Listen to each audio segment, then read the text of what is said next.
కనిపిస్తుంది మేడం? కనిపిస్తాను సార్. కనిపిస్తుంది. ఓకే.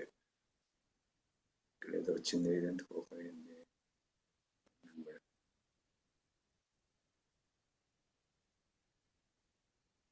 ఓకే. శుక్లాంబరధరం విష్ణుం శశివర్ణం చతుర్భుజం ప్రసన్నవదనం ధ్యాయే సర్వవిఘ్నోపశాంతయే సదాశివసమారంభాం శంకరాచార్యమధ్యమాం అస్మదాచార్యపర్యంతాం వందే గురుపరంపరాం. నారాయణం నమస్కృత్య నరం చైవ నరోత్తమం దేవీం సరస్వతీం వ్యాసం తతో జయముదీరయేత్. భగవద్గీతలో ఈరోజు మనకు 116వ పాఠం 116వ పాఠము 3వ అధ్యాయంలో 8వ శ్లోకం. ముందు శ్లోకం చదువుకుందాము. శ్లోకం చదివిన తర్వాత మనము దీని గురించి చెప్పుకుందాం. మనం చెప్తారా అయితేనా? నియతం కురు కర్మత్వం. చదివండి మేడం, ఎవరెవరు చదివండి. నియతం కురు కర్మత్వం. నియతం కురు కర్మత్వం. కర్మజ్యాయో హ్యకర్మణః. కర్మజ్యాయో హ్యకర్మణః. శరీరయాత్రాపి చ తే. శరీరయాత్రాపి చ తే. న ప్రసిద్ధ్యేద కర్మణః. న ప్రసిద్ధ్యేద కర్మణః. ఇది మేడం. నియతం కురు కర్మ త్వం. నియతం కురు కర్మ త్వం. కర్మ జ్యాయః హి అకర్మణః. శరీరయాత్రా అపి చ తే న ప్రసిద్ధే అకర్మణః. ప్రసిద్ధేత్ అకర్మణః. ప్రసిద్ధేత్ అకర్మణః. ఇది విడదీసేది. ఇక్కడ ఏం చెప్తున్నానంటే, ఇంత ముందు 2 శ్లోకాలకు దీనికి కొంచెం సంబంధం ఉంది. మొదట 2 శ్లోకాలు, ఇంత ముందు 2 శ్లోకాలు ఏం చెప్పినాడంటే, 2 రకాలైనటువంటి వ్యక్తులు చూపించాడు. ఒకటేమిటి, కర్మేంద్రియాణి సంయమ్య యా ఆస్తే మనసా స్మరన్ ఇంద్రియార్థాన్ విమూఢాత్మ మిథ్యాచారస్స ఉచ్యతే. కర్మేంద్రియాన్ని సంయమ్య యా ఆస్తే మనసా స్మరన్. కర్మేంద్రియాలను పూర్తిగా పక్కకు పెట్టేసి, అంటే కర్మేంద్రియాలతో ఏ పని చేయకుండా, అంటే ఏ పని చేయడం, ఏ పని చేయకుండా ఊరికే కుర్చీలో కూర్చోండేటువంటి వ్యక్తి అలాంటి వాడు. కర్మేంద్రియాన్ని సంయమ్య.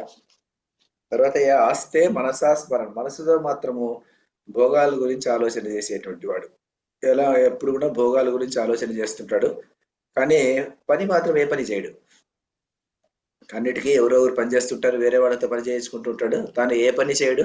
తను ఏ పని చేయకుండా కర్మేంద్రియాన్ని సంయమ్య, మనసుతో మాత్రం భోగాలను స్మరించేటువంటి వాడు. అంటే అతని కోరికలన్నీ ఉంటాయి, భోగాపేక్ష ఉంటుంది, అన్నీ ఉంటుంది, కానీ అతని కర్మ మాత్రం చేయడు. అలాంటి వ్యక్తి మిథ్యాచార అని ఒక శ్లోకంలో చెప్పినాడు. తర్వాత రెండవ మళ్ళీ శ్లోకంలో ఏం చెప్పినాడు? 7వ శ్లోకంలో యస్వింద్రియాణి మనసా నియమ్య అర్హతే అర్జున కర్మేంద్రియే కర్మయోగం అసక్తస్స విశిష్యతే. ఇక్కడ ఎవడైతే మనసు చేత ఇంద్రియాలను నిగ్రహించి కర్మేంద్రియాలను పూర్తిగా పనిలేకపోతాడో, అంటే కర్మేంద్రియాలను పూర్తిగా పని ఎప్పుడూ చేస్తుంటాడు, అంటే కర్మ ఎప్పుడూ చేస్తుంటాడు, కానీ మనసుతో మాత్రము కోరికలంతా నియంత్రిస్తాడు. ఇంద్రియాని మనసుతో ఇంద్రియాలను అతను కంట్రోల్ చేస్తుంటాడు. అలాంటి వాడు రెండవ వ్యక్తి. అతను విశిష్యతే, అతను గొప్ప వ్యక్తి.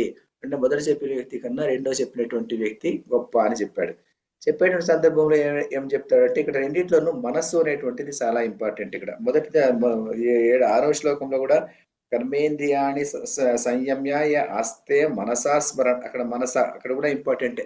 మనసుతో భోగాల గురించి ఆలోచన చేసేటువంటి వాడు అక్కడ 6వ శ్లోకంలో చెప్తే, 7వ శ్లోకంలో మనసుతో ఇంద్రియాలను నియంత్రించేటువంటి వాడు. మనసుతో ఇంద్రియాలను నియంత్రించినాడంటే ఏమిటంటే, మనసుతో నియంత్రించినప్పుడు అతనికి ఏమవుతుందంటే ఒక పట్టు వస్తుంది అనమాట. పట్టు వచ్చి అతను ఏం చేస్తాడంటే ఆ కర్మ చేసేదానికి అనుకూలమైనటువంటి పరిస్థితి ఏర్పడుతుంది. ఈ మనసుతో ఇంద్రియాన్ని కంట్రోల్ చేసినటువంటి సందర్భంలో ఏం జరుగుతుంది అంటే, మనసుతో ఇంద్రియాలు కంట్రోల్ చేస్తాడు కాబట్టి ఆ ఇంద్రియ భోగాలు చుట్టూ ఉన్నప్పటికీ కూడాను మనసు అతను నియంత్రించినందువల్ల దాని మీద ఆసక్తి అనేటువంటిది కలగదు అని మనం ముందు కథలో కూడా విశ్వామిత్రుడి కథ రూపంగా కూడా మనం చిన్న కథ చెప్పుకున్నాం దీన్ని. ఇక్కడ మనసుతో మరి దాన్ని నియంత్రించడం అంటే ఎలా నియంత్రించడం అంటే వేటిని నియంత్రించాలి అంటే అక్కడ ఏం చెప్తారంటే భాష్యకారులు ఏం చెప్తారంటే దాన్ని మనోవాక్కాయ కర్మలు మనస్సు లెవెల్లోను, వాక్కు లెవెల్లోను, శరీరం లెవెల్లోను, మూడింటిలోనూ ఈ మనసుతో నియంత్రించాలి. శరీరం అనుకోండి, శరీరం అంటే ఏమి? శరీరంతో చేసేటువంటి దుష్కర్మలు ఏమైనా, దోషకర్మలు ఏమన్నా ఉంటే దానిని కూడాను మనసుతో నియంత్రించాలి. సాధారణంగా కొంతమంది ఉంటారు, ఊరూరికెళ్ళి కొంతమంది కొడుతుంటారు. అంటే అనవసరంగా కొట్టడం అన్నమాట. హింసించడము, బాధ పెట్టడము, శరీరంతో బాధ పెట్టడం అన్నమాట. అలాంటి బాధ పెట్టడము ఉన్నటువంటిది మనసుతో నియంత్రించాలి. అంటే ఏమన్నా భావించాలి, నేను ఇలాంటి పని ఇక మీదట చేయను అని నిర్ణయం తీసుకోవాలి. మనసు శరీరంతో ఒకరిని పరుషంగా కొట్టను, ఎవరిని బాధించను అని చెప్పుకోవడం అనేది శరీరంతో వచ్చేటువంటి దోషాన్ని మనసుతో నియంత్రించాలి. అలాగే వాక్కుతో వచ్చేటువంటి దోషములు ఏమి అంటే అసత్యమును చెప్పుట. కొంతమంది అసత్యముని చెప్పాలి అని చెప్పరు, కానీ సాధారణంగా ఏదో చిన్న అబద్ధం చెప్పేస్తూనే ఉంటారు. ఎలాంటి చెప్తుంటారు, ఎక్కడున్నావురా నీవు అని అడిగితే ఇక్కడే ఇంటి దగ్గరే ఉన్నాను, 5 నిమిషాల్లో వస్తానంటాడు. కానీ వాడు అర్ధగంట దూరంలో ఉంటాడు. అది ఎందుకు చెప్తున్నాడు అంటే దానివల్ల అసందర్భమైనటువంటి అసత్యం అది.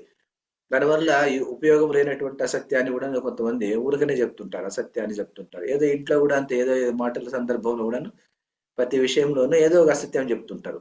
దీన్ని మనసుతో నియంత్రించాలి. మనసుతో నియంత్రించినప్పుడు ఏమవుతుందంటే ఇలాంటి అసత్యాలు నేను ఇక మీద చెప్పను అనేటువంటి నిర్ణయం ఒకటి తీసుకోవాలన్నమాట. అది వాక్కుతో వచ్చేటువంటి దోషం.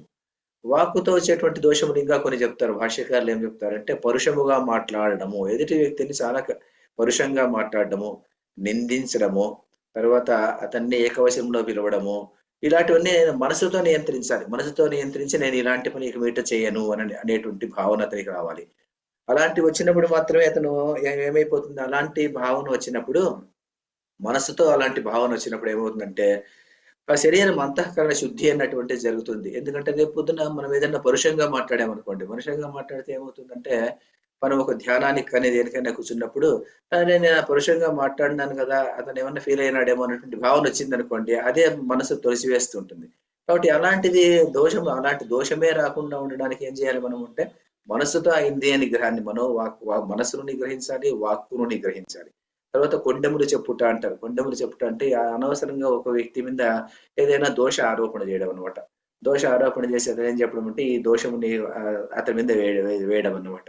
అంటే ఇతనికి ఏమి ఆధారం ఏముండదు, ఆధారం లేకుండా దోషాన్ని చెప్పేస్తుంటాం మనం. దోషాన్ని చెప్పి ఏం చేస్తుంటామంటే ఆ దోషము అతను చేశాడు అని చెప్పేస్తుంటాం.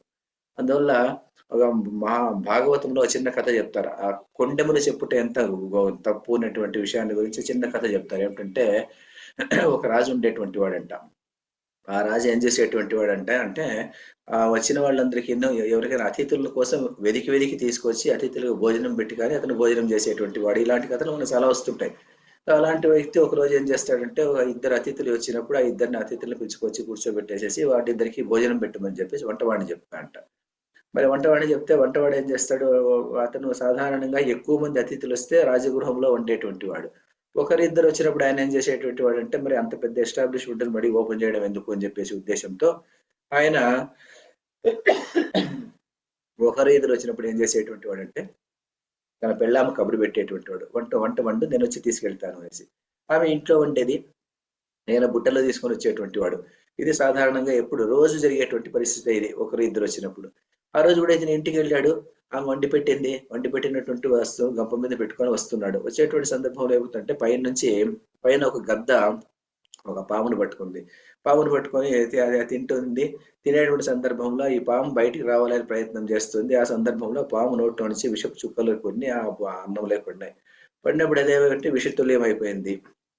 ఆ విషతుల్యమైనటువంటి ఆహారాన్ని తీసుకొచ్చాడు. మరి ఇతను వంటవాడు వడ్డించాడు. ఆ ఇద్దరు చనిపోయారు.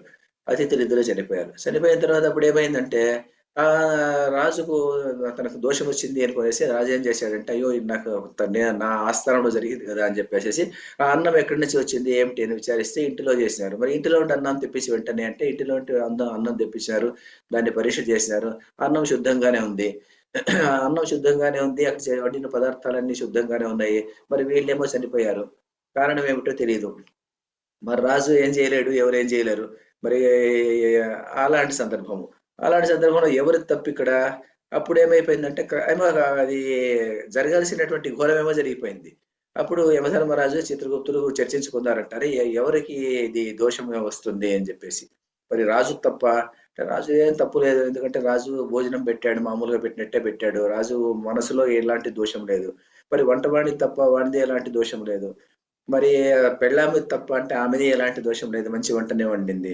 మరి గద్దది తప్పంటారా, పాము తప్పంటారా? అది తప్పు లేదు. గద్ద తన తినేటువంటి ఆహారాన్ని అది తినడానికి ఆకాశంలోకి ఎగిరింది, పాము తను రక్షించుకోవడానికి అది ప్రయత్నం చేస్తుంది. ఆ సందర్భంలో పాము నోటి నుంచి విషం పడింది. మరి ఎవరి తప్పు వాళ్ళకు తెలియకుండా పోతుందంట. సరే కొద్ది రోజులు ఆగుదామని చెప్పేసి దాన్ని అలా పక్కన ఉంచుతారంట. ఆ దోషాన్ని మళ్ళీ నిరూపించుకుందాములే అని చెప్పేసి. కొంతకాలం తర్వాత ఆ రాజు ఒక ఊరికి ఇద్దరు వ్యక్తులు వస్తారంట. ఇద్దరు వ్యక్తులు అతిథులు వస్తారంట. వాళ్ళ రాజు ఇల్లు ఎక్కడుంది అని వెతుకుతూ పోతుంటే ఒక ఆమె దగ్గరికి వచ్చి అడుగుతారంట, రాజుగారి ఇల్లు ఎక్కడ, మేము భోజనానికి వెళ్ళాలనుకుంటున్నామంటే, రాజుగారి ఇల్లు అక్కడుంది, అయితే అక్కడ వెళ్ళేటప్పుడు జాగ్రత్త, ఆ రాజు అప్పుడప్పుడు విషయం పెడుతుంటాడు అని చెప్పి ఆమె అన్నదంట. అది యమధర్మరాజు విన్నా అంట. వినేసేసి ఏం చేశాడంట అంటే, ఆ దోషం ఉంది కదా, ఇంతకు ముందు జరిగినటువంటి దోషం, ఆ దోషం ఈమె అకౌంట్ లోకి వేసేయండి అని అంట. ఎందుకు ఈమె అకౌంట్ లో వేశారు అంటే, ఇక ఆ దోషం, ఆ పాపం ఈమెకు వస్తుంది. ఎందుకంటే అనుకోకుండా ఆమె ఎవరు దోషం చేశారో మన ఎవరికి తెలియని సందర్భంలో ఏ ఆధారం లేకుండా ఆమె అనవసరంగా రాజుని నిందించి కదా, కొండెం చెప్పింది కదా, ఆ కొండెం చెప్పిన దాని నుంచి ఈ దోషం ఆమెకు వస్తుంది అని చెప్పి ఆమెకి వేసేసాడంట. అందువల్ల పరుషము చెప్పుట అన్నటువంటిది అంత దోషం అన్నమాట. ఆ దోషము కూడా మనం ఏం చేయాలి, మనసుతో నియంత్రించాలి. నేను ఇక మీట ఎవరి మీదను ఎలాంటి అభాండము వేయను అన్నటువంటిది ఆ మనస్సు, వాక్కు, తర్వాత శరీరంతో ఉండేటువంటి దోషాలను అలా మనము మనస్సుతో నియంత్రించాలి. మనసుతో నియంత్రించేటి కూడా అంతే. మనస్సు లెవెల్లో మనసును నియంత్రించాలి. ఎలా అంటే మనసులో ఒక్కోసారి మనం ఏం చేస్తుంటామంటే, ఏదో ఒకరిని చూసేసి ఏదో ఒకటి ఏమనుకుంటామంటే, ఈ ఏదో ఒకటి అనవసరం, దానికి ఒక ఎగ్జాంపుల్ కూడా చెప్తారు. ఏం చెప్తారంటే, అనవసరమైనటువంటి కొన్ని మనం పద్ధతులు పెట్టుకుంటా ఉంటాయి. ఈ పద్ధతిని మించి నేను పక్కకు పోను, ఎందుకంటే ఇది నాకు చాలా కాలం నుంచి నేను ప్రాక్టీస్ చేసుకునేటువంటి ఇది అని చెప్పేసి. కానీ నిజము కాదా అన్నటువంటి విషయం ఆలోచన చేయకుండా ఎన్నో ఏళ్ళగా నేను దీన్ని పాటిస్తున్నా కాబట్టి ఇప్పుడు కూడా నేను పాటిస్తున్నాను అని చెప్పడం అని అనుకోవడము, అలాంటి అలాంటి విషయం కానీ, లేకుంటే మనసులో కూడా ఎవరినైనా కూడా ఇబ్బంది పెడతాం, ఎవరైనా నాకు ఏదైనా ద్రోహం చేసినటువంటి వాడు ఎవరైనా ఉంటే వాడు నాశనం అయిపోని మనసులో అనుకోవడం. ఎందుకంటే వాడికి శరీరంతో కానీ వాక్కుతో కానీ వాడితో మనం యుద్ధం చేసేటువంటి శక్తి లేనప్పుడు వాడి మనసులో వాడు నాశనం అయిపోని అనుకోవడము, ఇలాంటివి కూడా మనం అనుకోకూడదు. ఇలాంటివన్నీ మనసుతో సంయమనం చేసినప్పుడు ఏమవుతుందంటే, ఈ కర్మ చేసేటువంటి సందర్భంలో, నియతం కర్మ చేసేటువంటి సందర్భంలో నీకు మనసు మీద ఒక అధికారం వచ్చింది కాబట్టి అంతఃశుద్ధితో నీవు పని చేయగలుగుతావు అని చెప్పే దానికోసము తర్వాత శ్లోకం నియతం కురు కర్మత్వం.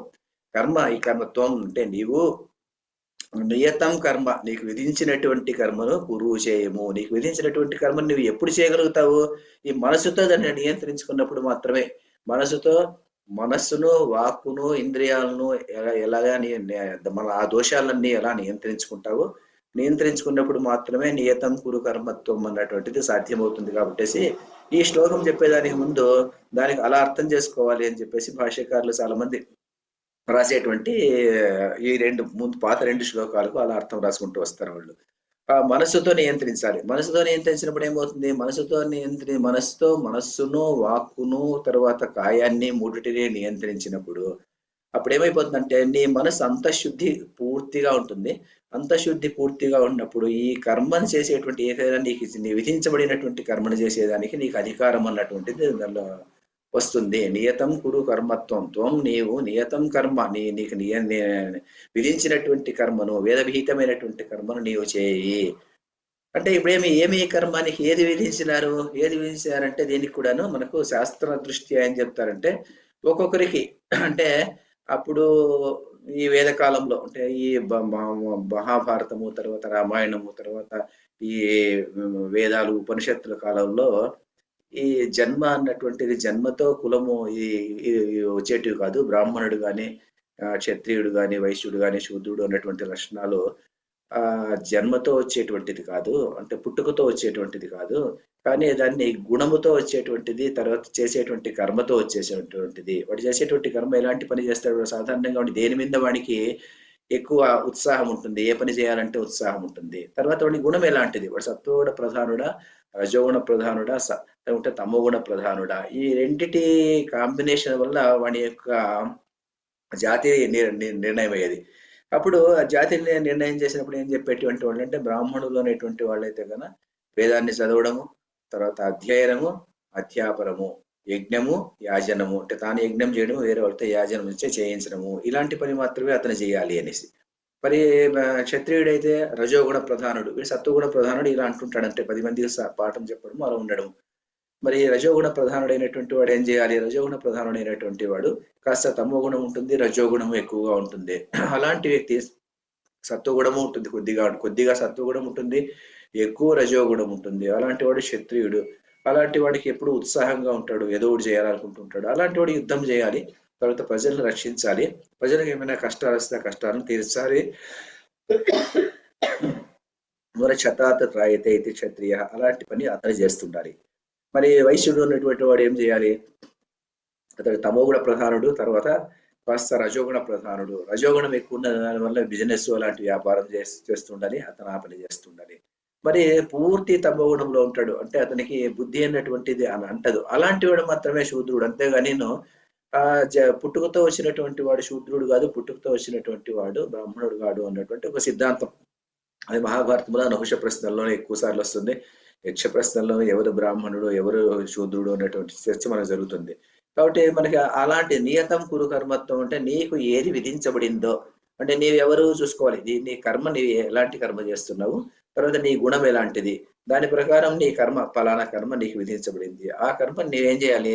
నియతం కురు కర్మత్వం, నీకు విధించబడినటువంటి ఆ కర్మను నీవేం చేయాలంటే నీవు చెయ్యి, కురు చేయము. నియతం కురు కర్మత్వం కర్మ జ్యాయ అకర్మణ హి అకర్మణ. అంటే అకర్మణ అంటే అకర్మణ అంటే ఏమిటంటే కర్మరాహిత్యము. కర్మరాహిత్యం అంటే ఏ పని చేయకుండా ఊరికే ఉండడం అనమాట.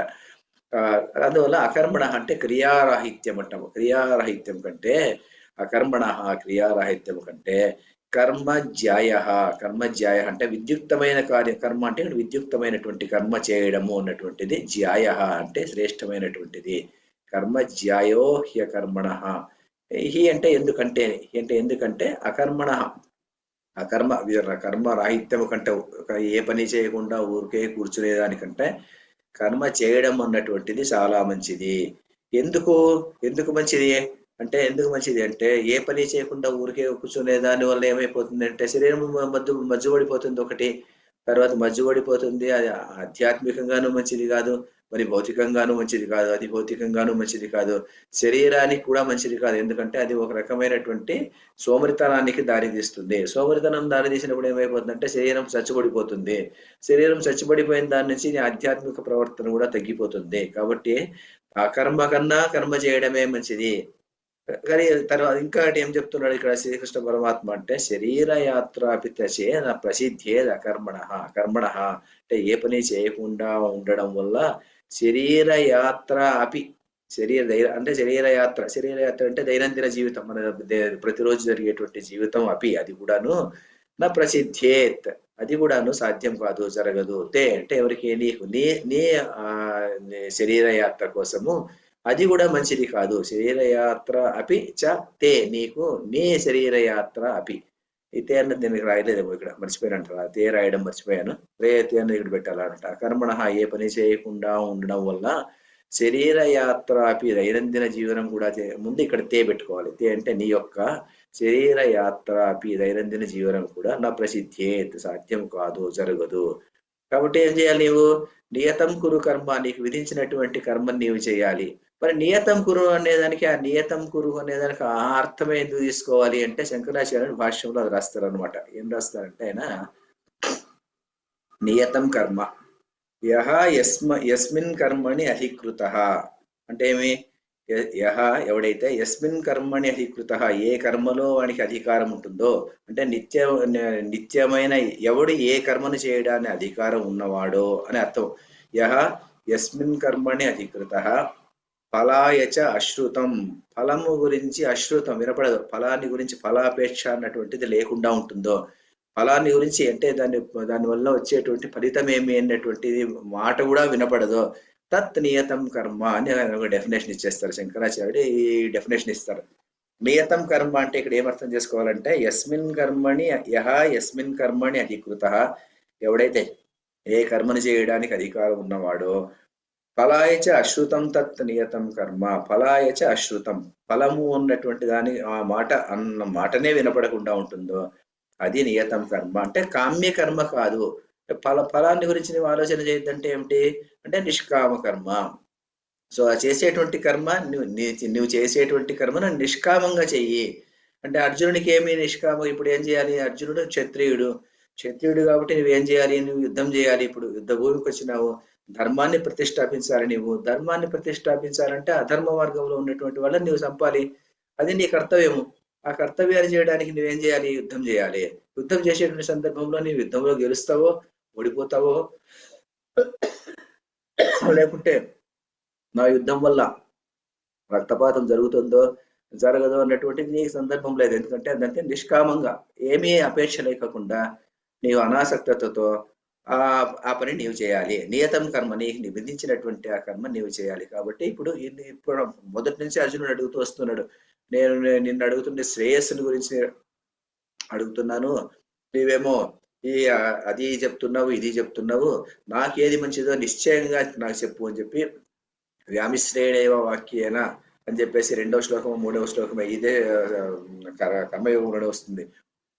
చిత్తం మోహయతీయమే తదేకం వద నిశ్చిత్య ఏన శ్రేయోహమాప్నుయాత్, ఏదైతే నా శ్రేయస్సు అది మాత్రమే నాకు చెప్పు అని చెప్పేసి వ్యామిశ్రేణ వాక్యంలో వద్దు, ఖచ్చితంగా ఏదో ఒకటి చెప్పు అని దానికి ఉత్తరమే అని ఇస్తున్నాడు అనమాట. యహ యస్మిన్ కర్మణ అధికృత ఫలాయ చ అశ్రుతం తత్ నియతం కర్మ, అది అలాంటి కర్మను నీకు నియమించినటువంటి కర్మను. నీవెవరు? నువ్వు క్షత్రియుడు కాబట్టి నీకు నియమించినటువంటి కర్మ ఏమిటి? యుద్ధం చేయాల్సిన పని. కాబట్టి ఆ పని నీవు చేయాలి అని చెప్పేసి ఇక్కడ చెప్తున్నాడు అనమాట. శ్రీకృష్ణ పరమాత్ముడు చెప్తున్నాడు ఇక్కడ. ఇది ఇక్కడ కాబట్టి ఇక్కడ చిన్న అర్థం, ఇక్కడ నీవు వేదములకు అనుగుణంగా విధించబడ్డ కర్తవ్యమును నిర్వర్తించాలి. ఎందుకంటే పనులు చేయటం అన్నది క్రియారాహిత్యము కన్నా ఉత్తమమైనది. అంటే పనులు చేయడం అన్నటువంటిది మంచిది. క్రియారాహిత్యము కంటే, అంటే క్రియ చేయకుండా ఏ పని చేయకుండా ఊరికే కూర్చునేదానికన్నా పనులు చేయడమే మంచిది. క్రియాకలాపములను విడిచిపెట్టడం వలన శరీర నిర్వహణ కూడా సాధ్యము కాదు అని దీనికి అర్థం. క్రియాకలాపాలు పూర్తిగా విడిచిపెట్టేసేదాని వల్ల ఏమిటి? శరీర నిర్వహణ కూడా సాధ్యమయ్యేటువంటిది కాదు. దీనికి ముకుందానంద అన్నటువంటి స్వామి చాలా మంచిగా వ్యాఖ్యానించినాడు. మిగతా అందరికన్నా నాకు ఇది నచ్చింది, అందువల్ల ఇది రాసుకొచ్చినాను. ఏం రాస్తారంటే ఈయన చూడండి, ఇక్కడ ఈయన చెప్పేటువంటి అంటే మనస్సు బుద్ధి భగవత్ ధ్యాసలో పూర్తిగా నిమగ్నమైపోయేంత వరకు కర్తవ్య ధోరణితో బాహ్యమైన భౌతిక పనులు చేయడం వ్యక్తి అంతఃకరణ శుద్ధికి చాలా మంచిది అంటాడు. అంటే ఇక్కడ ఏమిటి? మనసు బుద్ధి భగవత్ ధ్యాసలో పూర్తిగా నిమగ్నం అయిపోతే పని లేదనమాట, కర్మ చేసేటువంటి పని లేదు. అంటే ఎవరెవరు? ఆత్మజ్ఞాని అని. జ్ఞాని అయినటువంటి వానికి మనస్సు బుద్ధి భగవత్ ధ్యాసలో పూర్తిగా నిమగ్నం అయిపోతుంది. అంటే ఆత్మనిష్టలో ఉంటాడు అతను.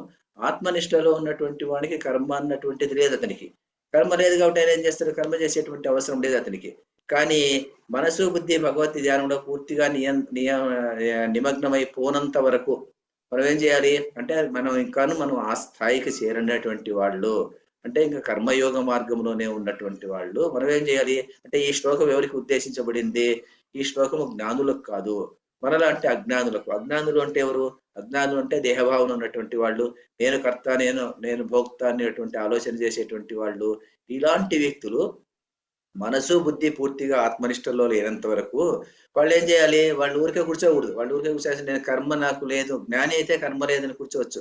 జ్ఞానాగ్ని దగ్ధ కర్మాణం తమాహు అని చెప్పేసి ముందు శ్లోకంలో చెప్తారు. జ్ఞానము అనేటువంటి అగ్ని కర్మలంతా నాశనం చేసేస్తుంది అని చెప్తారనమాట. సో అందువల్ల ఇక్కడ ఏం చెప్తున్నారు? మనస్సు బుద్ధి భగవత్ ధ్యాసలో పూర్తిగా నిమగ్నమైపోయేంత వరకు, అంటే ఇంకా పోలేదు కాబట్టి మనం ఎవరు? ఆత్మజ్ఞానం కాదు.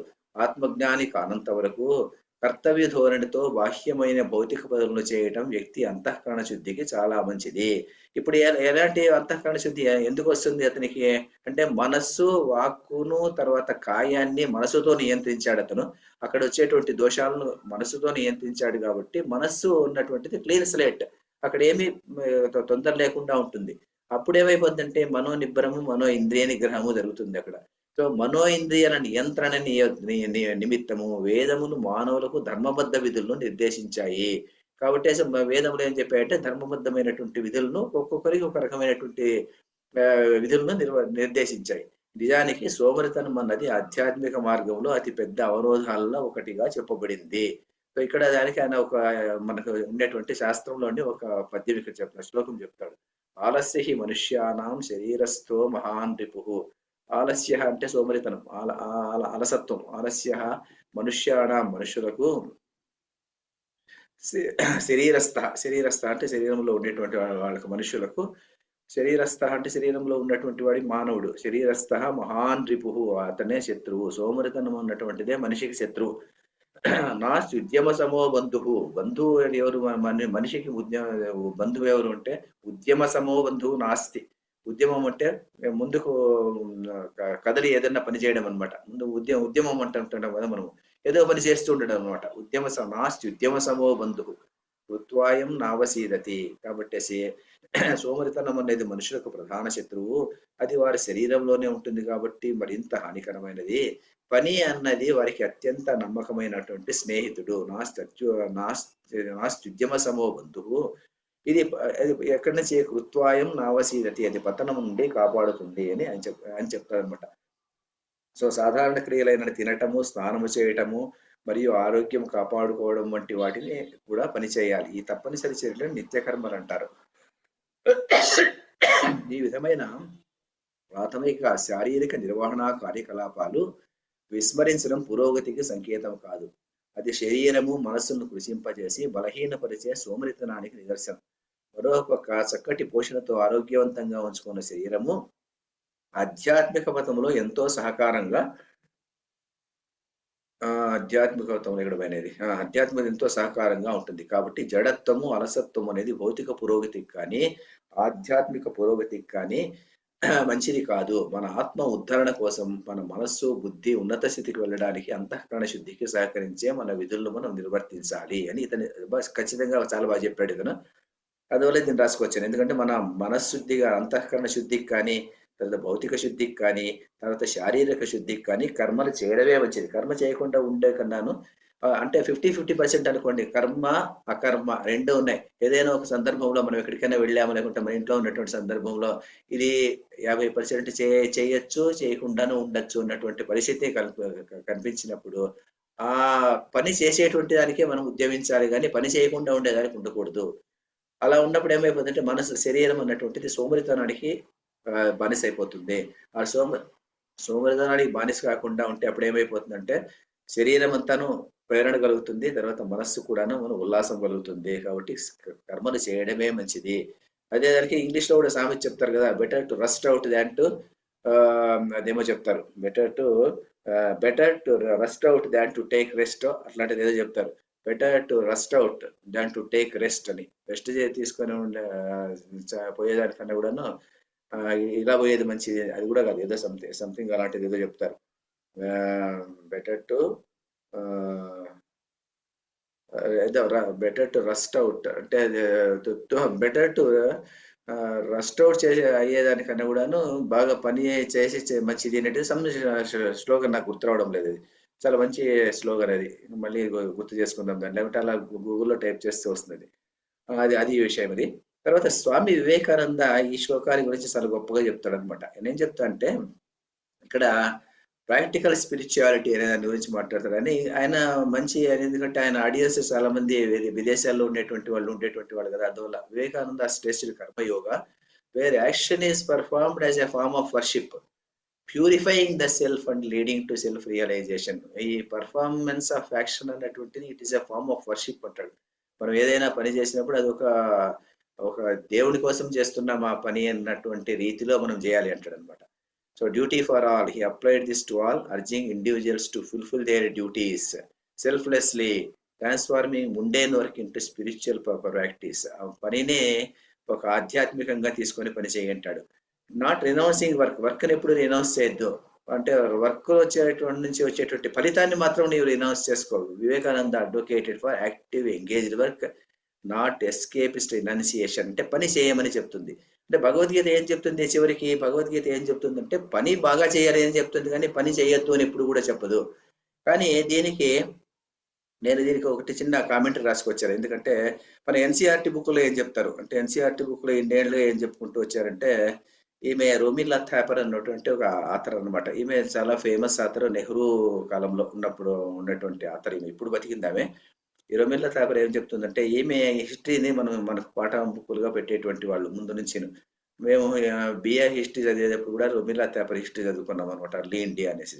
దాంట్లో ఆమె ఏం చెప్తుందంటే, Indian culture had been static largely owing to the gloomy fatalistic attitude to life అని చెప్తుంది. అంటే fatalistic attitude to life. Gloomy అంటే ఎప్పుడూ వాళ్ళు ఏదో ఒకటి ఆధ్యాత్మికంగా ఆలోచన చేసే దాంట్లో ఏమి ఉద్యమకారులు కారు వాళ్ళు. ఉద్యమకారులు కాకుండా అలా స్టాటిక్ గా ఉండేటువంటి వాళ్ళు, అంటే సోమరిగా ఉండేటువంటి వాళ్ళు. అందువల్ల ఇండియా ఎప్పుడు డెవలప్ కాలేదు అని చెప్పేసి రమీలా థాపర్ అన్నటువంటి ఆమె అభిప్రాయం. ఆమె ఎందుకు దశాబ్దం ఇన్ని ఏళ్ళు పోయినప్పటికీ కూడా ఎంత సివిలైజేషన్ ఉన్నప్పటికీ కూడా ఇండియా ఎందుకు ప్రోగ్రెస్ కాలేదు అంటే ఆమె ఈ మాట చెప్తుంది అనమాట. అంటే మనకు 1000 సంవత్సరాలు ముస్లిమ్స్ రూల్ వచ్చినప్పుడు మిడిల్ ఏజెస్ అంటాం కదా, ఆ మిడిల్ ఏజెస్ లో మనది ఎంతో పతనం అయిపోయింది. మన కల్చర్ అంతా నాశనం అయిపోయింది. అందువల్ల ఏంది అని చెప్పుకుంటే ఏమైపోతుంది, మనం ఏదో సెక్యులర్ కాకుండా పోతాం. అందువల్ల సెక్యులర్ కావాలంటే వాళ్ళు వచ్చిన పీరియడ్ బాగానే ఉండింది, అయితే ఇండియన్ మైండ్ అన్నటువంటిది మంచిది కాదు, వీళ్ళ కల్చర్ అన్నటువంటిది మంచిది కాదు, ఇట్ ఈస్ ఎ స్టాటిక్ అని చెప్పి రూమిల్లా థాపర్ చెప్తుంది అనమాట. దీన్ని మన హిస్టరీ బుక్ లో పెట్టేటువంటి వాళ్ళు, మన ఐఏఎస్ యూపీఎస్ రాసేటువంటి యూపీఎస్సీ రాసేటువంటి వాళ్ళంతా ఈ పుస్తకమే చదువుకునేటువంటి వాళ్ళు చాలా రోజులుగా. కూడా ఇదే చదువుతున్నారు అనుకోండి ఇది. తర్వాత ఇంకొక ఆయన ఇతనిది కూడా చాలా కొటేషన్ వచ్చేది మాకు ఎప్పుడు కూడా. John Elliot says, basically Hinduism teaches fatalistic acceptance of person's lot in life, performance of duty rather than ambition to improve. There is no ambition to improve in Indian way of life అంటాడు. And reincarnation which holds out the prospect of a better life in the next life if you do nothing much wrong this time. అంటే వీడు ఎప్పుడు కూడాను better life in future, reincarnation అయిన తర్వాత better life కోసం ఆలోచన చేసేటువంటి వాడు, కానీ ఈ లైఫ్ లో అంబిషన్ అనేటువంటి లేనటువంటి వాడు అని చెప్పేసి ఇతను జాన్ ఇలియట్ అన్నటువంటి వాడు. ఈ రెండు కొటేషన్లు చాలా ఫ్రీక్వెంట్ గా మనకు చరిత్ర పుస్తకాల్లో కనిపించేటివి. ఈ రెండు పుస్తకాలు కూడా హిస్టరీ పుస్తకాల్లో ఉండేటువంటి. ఎందుకంటే హిస్టరీ ఎలా మనకు టీచ్ చేసి మన సంప్రదాయం మంచిది కాదు అని చెప్పడానికి వాళ్ళు ప్రయత్నం చేశారు అన్నటువంటి దానికి ఆ రెండు తార్కాణాలు. కానీ వివేకానందుడు ఏం చెప్పాడు, మరి శ్రీకృష్ణుడు ఏం చెప్పాడు ఇక్కడ? శ్రీకృష్ణుడు చెప్పిన దానికే వివేకానందుడు చెప్పాడు. మన ఆలస్య మనుష్యానాం శరీరస్థో మహాన్ రిపుః చెప్పారు. తర్వాత ఇదేం చెప్పారు, నియతం కురు కర్మత్వం కర్మ జ్యాయో హ్యకర్మణ, అకర్మ చేయకుండా కూడా కర్మ చేయడం మంచిదని చెప్పేసి భగవద్గీత చెప్తుంటే, కర్మ అనేటువంటిది ఇక్కడ లేదు. ఇక్కడ ఏం చెప్తున్నారంటే, నీ కోసం కాకుండా సమాజం కోసం నీ కర్మను త్యాగం చేయి అని చెప్పడం దీని ఉద్దేశం ఇక్కడ. అంతేగాని ఇక్కడ ఫలత్యాగం చేయంటే ఫలం పూర్తి త్యాగం చేయమని కదా. అంటే ఫలత్యాగం అంటే నీకు నీ సెల్ఫ్లెస్ డ్యూటీగా నీ చేస్తుంటే దేశం బాగుపడుతుంది, నీవు బాగుపడతావు అని చెప్పడానికి కోసం చెప్పినటువంటి గొప్ప శ్లోకం. నియతం కురు కర్మత్వం కర్మ జ్యాయో హ్యకర్మణ శరీరయాత్రాపి చే నా ప్రసిద్ధి నా కర్మణ. అంటే నీకు విధించబడినటువంటి కర్మ నీవు చక్కగా చేయాలి అని చెప్పేటువంటి గొప్ప శ్లోకం ఇది. ఇది ఇంకా 2 నిమిషాలు ఉంది ఈరోజు, కొద్దిగా ముగిచేస్తాను నేను, ఎందుకంటే ఏమన్నా ఉంటే ఎవరైనా ఏమన్నా అడగచ్చు. ఇంకా 2 minutes ఉంది ఈరోజు. నియతం కురు కర్మత్వం. ఏమన్నా డౌట్ ఉందా మేడం? సార్ వేద విహిత కర్మ అంటే సార్? వేద విహిత కర్మ అంటే వేదము ఏమి కర్మ చెప్పిందో ఆ కర్మ అని మేడం. విహితము విధించబడినటువంటి కర్మ, వేదము నుంచి విధించబడినటువంటి కర్మ. బ్రాహ్మణునికి ఏం విధించబడింది, క్షత్రియునికి ఏం విధించబడింది, తర్వాత శూద్రునికి ఏం విధించబడింది, వైశ్యునికి ఏం విధించబడింది, ఆ కర్మని నీవు చేయాలి. కానీ పుట్టుకతో అదేమి వాడి మా బ్రాహ్మణుడు క్షత్రియుడు అనేటువంటిది నిర్ణయం చేయలేము. ఎలా నిర్ణయం చేయలేమంటే అతని గుణము కర్మను బట్టి. గుణము ఎలాంటి గుణము? సత్వగుణం ఉన్నటువంటి వాడైతే బ్రాహ్మణుడు, రజోగుణం ఉన్నటువంటి వాడైతే క్షత్రియుడు, రజస్సు తర్వాత సత్వగుణము 2 ఉన్నటువంటి వాడు క్షత్రియుడు, తర్వాత రజస్సు తమస్సు 2 ఉన్నటువంటి వాడు మరియు వైశ్యుడు, పూర్తి తమోగుణం ఉన్నటువంటి వాడు, రజోగుణము సత్వగుణము లేనటువంటి వాడు శూద్రుడు. అలా ఆ వాడు శూద్రుడు. అంతేగాని పుట్టుకతో వాడు శూద్రుడికి పుట్టాడు కాబట్టి వీడు శూద్రుడు కాదు. అలాంటి నిబంధన అప్పట్లో ఉండేది. ఇప్పుడు భగవద్గీత మరి మహాభాగవతము వేదాల కాలంలో అలాంటి విభజన ఉండేటువంటిది. కాబట్టి నీకు ఏం కర్మ విధించబడింది? వేదము. వేదం ఏం చెప్పిందో అది చెయ్యి. బ్రాహ్మణుడైతే అధ్యయనం చేయి, అధ్యాపనం చేయి, వేద విహిత కర్మ అది. తర్వాత క్షత్రియుడైతే ప్రజలను కాపాడు, రక్షించు, యుద్ధం అవసరమైతే యుద్ధం చేయి అని వాళ్ళకి చెప్పింది అనమాట. సో అది వేద విహిత కర్మ అంటే వేదము చెప్పినటువంటి కర్మ, శాస్త్రీయ ప్రమాణమైనటువంటి కర్మ, దాన్ని వేద విహిత కర్మ అంటాము.